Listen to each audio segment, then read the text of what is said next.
તીરે એને કોઈ દાડ કઈડું. એટલે જો મારા જેવી મધમોખીને કદાચ ઘરમાં બોલાવી હોય કે જે હારો રસ આલે તમારા માટે હજારો ફૂલોમાં બેહી અને રસ કાઢી કાઢીને લાવી અને તમારા માટે મધપૂડો ભરી આલું એવું માતા. અને પેલી મોખો તો શું કરે, બાર ચોક કિચડમાં કાદવમાં ખરાબ જગ્યાએ બેઠી હોય અને એથી બેહીને આવે સીધા તમારા રસોડા અને તમારા ઘેર ખાવાનું બાવાનું પડ્યું હોય એટલે અહીં બેહ એટલે એના કીટાણુ તમારા ઘરમાં ગાલે. આ સીધી ભાષામાં તો દાખલો આલું છું, મોખનો મધમોખીનો દાખલો એટલે આલું છું તમને ખબર પડે કે નેગેટિવ હારી શક્તિ અને ખરાબ શક્તિઓ શું છે.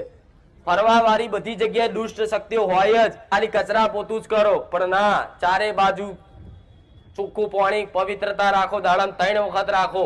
અને તમારો મઢ હોય તો ખાસ કે નયા વગર અંદર મઢમાં નહીં જવાનું.